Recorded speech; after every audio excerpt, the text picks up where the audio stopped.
My name is Derek Rapport. I'm the chairman of MA Rapport Co Limited, which was established by my grandfather in 1898. As a matter of fact, he lived in London at that time, and he'd read about South Wales being an area of immense development. Cardiff at that time was the busiest seaport in the world. So my grandfather moved there.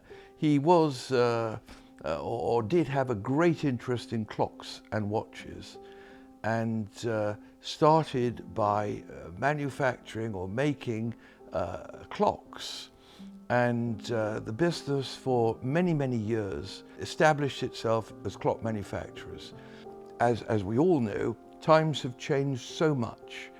Technology has come into place, and people that would wish to have a clock on a mantelpiece probably in today's accommodation doesn't even have a mantelpiece. So the demand for that type of product changed considerably. The company by the 1920s had grown considerably. Cardiff, as I said, had changed also, and we began to find a good export market for our products. We always found that it was better to make something well than to make it for a price. So the policy has always been that we should try our very, very, very best to make something of a luxurious product. And hence, today, we are very, very proud of what we produce, because we regard it as almost at the top of the tree. People come to us on our reputation. They know that we're a family business. My son Oliver and my daughter Katie are in the business, and they're very, very proud of the tradition that the business holds. My father was a very tough taskmaster, and he made me work very, very hard, longer hours than anybody else, and I started in the packing room. So when you do this, and you start in the packing room, and then you go to the next department, and the next department, and the next department, you understand every aspect of the business. And I would say that I've been in the business now for 50 years, and I've seen a great number of changes. And I think that a business today is instantaneous. In the olden days, we used to write a letter to a customer. It would go by horse's pony, and several weeks later you'd get a reply. Well, I find today, if somebody sends me an email and they don't get a reply by return, they're hammering me for some response. And everything today is so much more instantaneous. About 30 odd years ago, the watch business and the clock business got into turmoil. Well, what happened which altered everything? It altered everything for the Swiss watch industry, the British clock industry, and the watch industry, is that quartz movements became very, very, very popular. And a lot of businesses forgot about manufacturing mechanical, because manufacturing mechanical is hard. One has to do the plating, one has to do cutting of the wheels. Everything is precise and has to be spot on in enabling it to work. The quartz movement was very, very easy to use.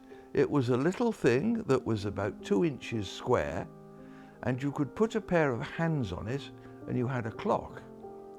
Or you bought a very, very slim quartz movement, which you put a pair of hands on, and you could put it into a case and you had a watch. Now, what happened was it drove prices down. People didn't want to spend money on a clock because it would do the same thing whether it was quartz or wind-up mechanical. So that altered things tremendously. A lot of Swiss companies went out of business, but several stayed by what they were doing, and they said, we will stick to making mechanical watches, we're not going to make quartz. They could see that quartz movements were coming from all parts of the world, and they were becoming cheaper and cheaper and cheaper, and they finished up almost for nothing. So why would you buy a brand watch with a movement that you only knew cost a few pennies or cents or dimes or whatever you want to call it? So those particular watches that stayed on that track progressed and expanded because people at the end took the same attitude about quartz as the manufacturer did. So all of a sudden, people started buying good quality clocks and watches because they knew that there was some craftsmanship into it. It wasn't mass produced, and it was a very, very nice product to have. The first real watch I had was for my 21st birthday party. It was an automatic watch from my parents. It's a watch that I cherish. It's gold. It's got a very, very nice face. Of course, it's much thicker than watches are today of automatic types, but it's a very, very nice watch, and it's got great sentimental value. But I do think that things are going to change. I told you that we had some people that have worked with us for 50 years. And we still have people that come to us and they don't seem to leave. Although some of them we'd like to see, you know, I better be careful in case they see this, but some of them shouldn't be there, but they are there. And we keep them there because everybody is part of the bigger family.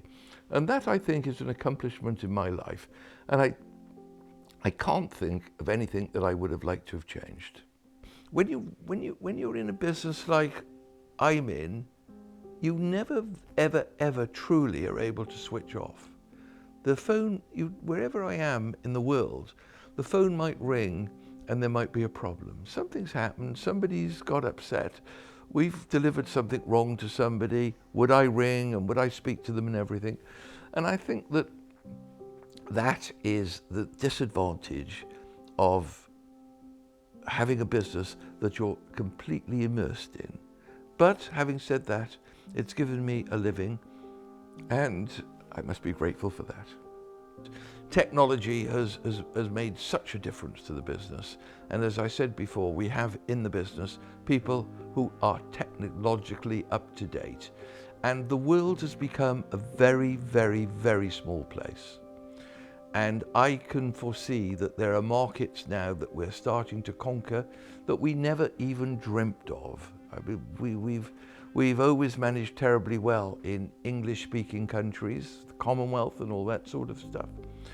But it's changed. We're now finding that we're getting into Far Eastern countries, and the business will naturally expand in that way, providing we stick to the quality and the innovation that has always been our forefront.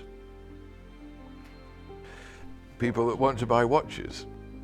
Well, the first bit of good advice I'd give them is to buy a decent watch winder before you buy the watch. And then I would buy a nice carrying case, probably a Rapport one to carry it around in.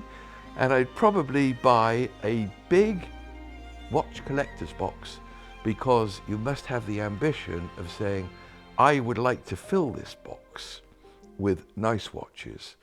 And my belief is that if you buy nice watches, well crafted and of a decent reputation, you won't regret it. I don't think that anybody I know who's bought a decent watch has ever regretted it.